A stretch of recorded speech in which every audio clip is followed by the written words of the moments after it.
Welcome to episode 5 of our NAB podcast. This time we'll be filming in school, on ground, because this provides more authenticity to our cast project. This year we'll be reviewing the 2022 season with the playoffs starting in NA, EU, and all the other minor regions as well. So let's talk about NA for a second here. So the NA qualified teams for the closed qualifiers include Rise, NRG, V1, Envy, which is now rebranded to Optic, Sentinels, C9, and the Guard. The first impressions you have after the closed qualifiers have finished and we're now in playoffs, the Guard is a monster team. Made up with actually a relatively new team, the Guard has dominated Masters 1. Well, I guess this is a close qualifier, it's not Masters 1 yet, but the Guard has absolutely dominated throughout the entire close qualifier. Their new 17-year-old pickup, Trent, is absolutely cracked, and as well as their pickup Saya player, who is, for some reason, kicked out of T1. With the duo of Saya player and Trent, along with their 3 other great team members, the Guard has dominated. I believe they are the second seed behind C9. C9 has been a masterclass as always. Their ability to play off each other is really nice, actually. And watching them reminds me of like a well-oiled machine. And finally, we have our third standout, which is of course Envy. And these 3 teams make up the top 3 of the NA closed qualifiers. Another interesting thing to mention is that Sentinels has already been eliminated from playoff contention, and they will no longer be able to participate in the first Masters 1 in Iceland, which they did last year, and they actually won last year. So the decline of Sentinels has been on many people's minds, and I will give a few reasons as to why. Now, many people have claimed to analyze Sentinels' gameplay and the reason for their losses, and I think the obvious answer, despite the fact that Sentinels deny it, is merely lack of practice. I don't mean they don't scrim together, but I feel like more practice would have actually helped, because if you look at their gameplay, they seem to be unable to play with each other. Other teams trade very fast, and they seem to be able to execute set plays on the fly. And you think, wow, there's no way they were able to discuss that beforehand, and it's because they don't. Every time they reach a new situation, they know exactly what to do because they've done it thousands of times in scrims. But with Sentinels, it feels like all 5 players are playing reactionary, and they react and then have to spend time to think about what they're about to do and then execute the plan. For example, on Split, Sentinels lost a crucial round, I believe, to, was it V1, where it was 5 classics versus 5 full buys, and they were unable to penetrate site and didn't even clear hookah correctly. With the utility they had, they could have easily Sova droned or Skyflash for info for anything really, but they just walked in and got right-clicked one by one, and then someone hopped their TP, and then they got lost to that guy, lost bomb, and then bam, 1v3, and then they ended up losing the map. Sentinels have been eliminated, however, they will be looking for a new coach to hopefully tighten up their gameplay. I was hoping Sean Garris would be a pickup, but Sean Garris actually 3 days ago just got signed to 100 Thieves with DDK. I think 100 Thieves is on a lot of people's minds as well, because they didn't even make close qualifiers, but 100 Thieves is just like a team that everyone loves. I guess it's because of their nice PR and their excellent branding, but everyone looks up for 100 Thieves, despite the fact that they never win anything. So 100 Thieves now has Sean Garris and DDK as head coach and head analyst. That's a nap joke right there. We'll see if 100 Thieves are able to turn things around with their new management as well. And another interesting thing is, 100 Thieves hasn't been doing so great because they've kept their 3 core members, but after they dropped Steel and Nitro went back to CSGO, they've actually been looking for 2 players to fill out their remaining 2 roles of IGL, Sentinel player, and Flex for quite a while. They tried an iteration with Eccles and Baby J. However, Baby J and Eccles only played 2 matches before they were again kicked off the team. No, I don't know. 2 matches seems a little bit little to judge someone's performance, but they did get 13-0 within those 2 matches, so there's that as well. I just feel bad for Eccles because Eccles flew all the way from the UK to play for 100 Thieves and then play 2 matches, and then now has nowhere to go. Yeah, that's unfortunate. And then now they're playing with JC Stenny and Bang. JC Stenny is a pickup from Kansas City Pioneers, whereas Bang is on TSM's reserves. Bang has a lot of firepower, and I think Bang would actually be a nice fit for the team if he sticks. Whereas I don't know if there's really a spot for JC Stenny, because in that 5th spot, they really do need an IGL. Speaking of, I guess, role problems within 100 Thieves, they're also missing a dedicated opper as well as a jet player. And speaking of a dedicated opper, TSM just dropped Wardell literally 9 hours ago, because Wardell's Canadian and he doesn't want to move to Texas to play with the rest of the team. So either he left or they kicked him out. So Wardell's out, and he's actually a pretty good pickup for 100 Thieves, I feel like, because they do need an opper, because I think Austin is great on the op, but he just doesn't like playing jet, and it's not really his, I guess it's not really his playstyle. And I think jet in current meta, and it's always been pretty OP, especially if you're a good opper, so they can definitely pick up Wardell. People are calling for Sentinels to actually do a roster swap. Maybe kick out Zoms and Dapper. One of the two, maybe both. I think I've seen Tens play a lot more Initiator recently. I feel like it's just because he only plays Jet ever. And his Jet, out of like 1 in 7 games, he'll do absolutely amazing. Like drop a 40 bomb or something. But then the other 6 games, he just goes like 10 and 20. And his team struggles hard. So I think Tens might move to Initiator in the future, and then they'll also look to pick up a Duelist, or actually have a role swap within the team. Because I think I've seen, who is it? I've seen Zoms play Duelist a lot more, so yeah, we'll see how things go. And Sick might flex Sick is really good within Sentinels, because he just constantly flexes all the roles that Sen needs him to play. Alright, let's move on to EU, which I don't really know much about. I'm not going to be honest. I don't really watch EU all the time. But I have watched a few games. Let's see how this goes. So, a standout team is actually Fun plus Phoenix. FPX is like dominated for some reason, coming out of Russia. See, I always thought FPX was a Chinese team, because I'm pretty sure their their league team is Chinese, but they're actually Russian. It's a Russian organization, so I don't know, that shocked me. But FPX is actually it was a meme team, because early in 2021, they were constantly trying random stuff. Like I'm talking no duelists, 5 duelists, 4 smokes, 5 sentinels. I don't think there's 5 sentinels, but every single time FPX played, bro, they would try the most weird crap. They once had 4 flashes and no smokes. And this is all comp, bro. So, yeah. But FPX is actually winning. I think they just took out Team Liquid, and they might actually qualify for Iceland this time, so that's good. So FPX is definitely on a rise. I think their duelists, especially with Angel and Zaipan, is pretty good. Seems pretty consistent throughout the year. I don't know. I feel like FPX is one of the teams where they took the first year of actual competitive Valorant to just experiment and mess around, and then now that they've been together for so long and worked out all their kinks, they're actually kind of dominating. It's disappointing to see Team Liquid go, because they're actually one of my favorite EU teams. Every time Scream dies, he just starts screaming dude, what is this, man? It's funny French accent. Anyway, yeah, so Team Liquid seems to have dropped off, and I don't really know the reason why. Looking at their gameplay, all of it looks good. It just feels like they're losing their individual duels, which I guess is just a mental problem.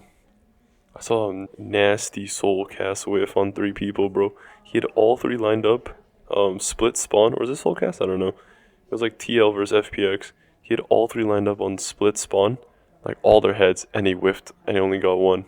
That was so disappointing. They lost that round. Anyway, so TL is on the drop. I don't know if you've been, getting outside and touching grass, but you might have noticed that there's a war going on. Yeah, Russia just invaded Ukraine. Bing bong. I don't know. Our audience is probably all Valorant players, so might as well give you some world news. So Russia invaded Ukraine. Surprise, surprise. And if you know anything about CS:GO, you know that there is a lot of Russian and Ukrainian players. And if you know anything about Valorant, you know there's a lot of CS:GO players in Valorant. So a lot of teams have been, especially EU teams, have been kind of like on alert, I'd say, especially the Russian teams. Like FPX is Russian. Um, there are some Ukrainian players on all spread out throughout the teams, and of course Gambit is Russian as well. And so Gambit was actually, I think the org has dissolved, so that's sad to see because I think their CS:GO team is a pretty much a powerhouse as well. Um, and they're not actually able to compete under the Gambit ban anymore. So what Val, or I guess Riot, decided to do was they just let them participate under the name of M3 Champions, which stands for Masters 3 Champions, because I guess that's what they are. Very creative organization name, not gonna lie. But yeah, Shados, Chronicle, and Nats, Regard, Defos, the same squad as always. It's actually really good, but I'm kind of watching the game of G2M and M3C, or I guess I'm just gonna keep calling them Gambit because they'll always be Gambit to me. Gambit and G2, and they're actually doing kind of like a new iteration of their team. I guess Defo's still playing Jet, Redgar's still playing Sova, but we have Chronicle on Chronicle on Chamber, where he mostly plays smokes, I believe, in the past. Because I think Gambit likes to run double smokes. And Nats, instead of running Viper like he always does, he's running Omen, and Shados is running KO. So a bit of a role swap, and I'm not really sure how it's going. I mean, they're kind of losing to G2, and that's kind of sad because G2 currently stands for Gold 2. But, that's just how it is. I think a lot of teams have taken their time to rework themselves. I think G2, they had their star duelist, I guess you could call him, called, what's his name? Kellogg's. But Kellogg's had some issues regarding, waking up. As in, let's say you have a scrim at 11 a.m., he'll wake up at 1 and be like, where's the food? Actually, he kind of reminds me of me. Anyway, yeah. But then G2, they gave him a warning and then benched him. And then he came, but they started losing, so they brought him back. But then he did the same thing again, so they just kicked him out the team. Apparently, he was supposed to use his new org money to buy a PC because he actually doesn't have a PC. But then he bought a car. So, yeah, I don't know. An esports player without a PC, that's kind of funny. But anyway, so G2, what's the other doing? We'll be watching them as things go on. What other EU teams can we talk about here? Oh, Fnatic. Fnatic are absolute monsters, man. Like, what the? Like, out of nowhere. Suddenly Fnatic? Okay, it's not out of nowhere. They've been on a steady improve throughout the entire year. After their loss in the first Masters, where Sentinels won, I think they've kind of kept their core roster, except I think, who did they kick? They kicked someone for Brave AF, who's Russian, by the way, so problems with his visa. I think in the upcoming Masters International lands, there's going to be a lot of visa problems. For example, if Gambit qualify, which I feel like they will, there's no guarantee that they'll even be able to enter Iceland. And then a lot of teams that qualify that have Russian players might not be able to play with their original roster. So I think teams are kind of preparing for that. So I'm not sure how this is going to go with Gambit. Because some teams, they can just sub in a player. But Gambit's, their whole team is Russian. So yeah, good luck to them. But Fnatic have definitely been improving under Boaster's IGLing. And their firepower all work together. And what I like the most about Fnatic is that their strategies, their mid-round executes are so nice. Anyway, if you hear any noise, that's because, I'm in the middle of school, by the way. For example, Ruth Yao from grade 12, who currently lives in, where does she live? Guildford, just walked in. Yeah, that's right, I just doxed you. Just kidding, she doesn't live in Guildford. At least I don't think. Anyway. What other teams? Korea? Vision Strikers are back, except they're not called Vision Strikers anymore because they got bought by DRX. Um, Damwon Gaming is pretty good. I think the problem with Vision Strikers is just, I guess now DRX is their region just has like a few good teams. Like NA is fun because every team can be a banger match. Like I'm talking like V1 can pull something out and they're just bada bing bada boom, they beat Sentinels. Or like even Rise beat Gambit. Like and Rise is at the bottom of the entire like 16 teams. I mean not Gambit. They beat was it Envy, which by the way rebranded to Optic Gaming because I'm not gonna lie, nobody cares about Envy. Like they stream, but like their PR is so bad anyway. So they're now Optic Gaming. Anyway, but like it just feels like Korea just has a few good teams. And if you only play against a few good teams which are the same every time, you don't really improve. But what I do like about Korea's region is that they treat Valorant actually kind of like a MOBA, like a League of Legends game, because like it kind of is that's kind of how it is. You have your map, right, and then you have your characters that all have to do set abilities and set like little things, and but the shooting is almost on the side these days. Like I remember back then in the first head, they're like abilities don't get you kills, but I feel like that's really all it is. Abilities get you kills these days. Like dry peeking, you almost always just lose the gunfight because they're just holding the angle and they click on your head. But with a good setup of abilities, you're able to like do anything really. You can clear any corner. So yeah, we'll have to see how DRX and Damwon and whoever's the third Korea seed, or is it even a third Korea seed this year? I don't know. We'll have to see how they stack up in international competition once again. Japan, I don't really know how Japan's going these days, cause like, I don't know, Japan kind of flies under the radar in terms of FPS games. I don't even know what Japan's good for in terms of gaming. Like what, fighting games? Roblox? I don't even know, bro. I bet Japan's good at Roblox. Oh, they're probably good at like competitive Pokemon or something. So yeah, I mean, the Japanese teams we have before was like Crazy Raccoons and whatnot. I think Crazy Raccoons got eliminated immediately, and then the second time they got eliminated almost immediately. So Japan just really flies under the radar in terms of my own personal Valorant scope. We'll have to wait for Masters 1 to really see who they bring and what they do. In terms of South America, I don't know too much, but I do know Loud Gaming is dominating, and Crew, their coach, has decided to leave the team. I think actually he went to Loud. Maybe I'm wrong on that. I'm gonna have to fact check myself, but I think Crew lost their head coach for some reason because they placed top 4, and then suddenly the coach is like, this isn't good for me, so I'm just out. I don't know. It could have been some more personal stuff. There's like rumors about his like vaccination status, like COVID's not real stuff. But yeah, we'll find out. And anyway, Loud Gaming's dominating. Crew's doing good. Oh, in the APAC region, which is like all the Southeast Asian / Indian teams, Global Esports is doing good. And that's the team with SK Rossi or Scrossi. I don't know how you're really supposed to say his name. But he's like the Indian god of India. Like I swear they worship him, dude. Tens is good, but have you seen Scrossy? He's so much better. Full Sense is good, but they look good on paper because they get the sense knocked out of them in the international competition every time. So I don't really know how they're gonna stack up.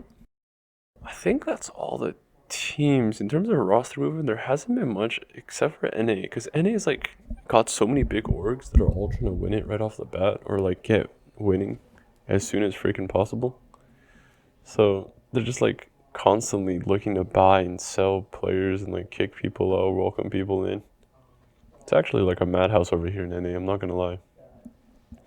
I mean, some of the top teams have definitely solidified the roster, but I think Rise is about to get imploded.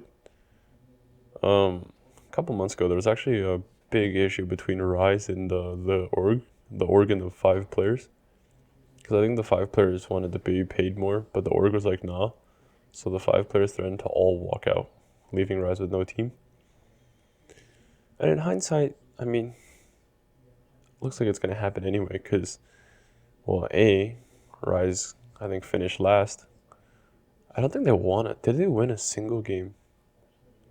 I don't know. I think Energy might have been the team that beat Optic, not Rise. And I think FaZe is looking to acquire Rise Superman, or Supaman. 100 Thieves might be looking for Derek. I don't know if there's any spots for Shanks anywhere, because like Shanks is almost like, he feels like tens. If he does good, he'll like dominate. But that's like once every couple of games, and then the other games he just loses because he's not performing well on Jet. So yeah, I think Rise might get imploded. Not sure what's gonna happen to NRG. I think NRG is actually not a bad team. It's just this year the competition is stacked up so well in NA. Yeah, Optic, C9, and the guard look untouchable. I'm not gonna lie, they're so freaking good. So we'll see how that goes. I think NA might get 4 teams this year, so I don't know who's gonna vie for that 4th spot. If there's only 3, then we already know who the 3 is, and it's pretty much decided. Yeah, I'll see how things go. So here, let's take a break from Valorant. Let's talk about stocks. So have you noticed that Tencent owns Riot, which is the producer of Valorant? Well, see, the thing is, Tencent also lost me $4,000 today, and that's very disappointing. So if you guys could all play Valorant a little more, you know the new bundle that's coming out, maybe you could buy that, and then tell your friends to buy it, and then tell their friends to buy it as well.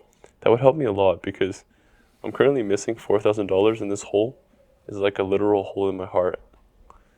So sad. 10-cent stock, bro. Like, let's look at it right now. 10-cent stock, bro. It's down 9. And it says I only lost 1,000, but I technically lost more. Because I actually purchased more, but then sold the rest. Because, like, dude, I was like, I'm about to lose so much money. And I did, actually. So, it's down 9% from what it was when I bought it. That's really disappointing.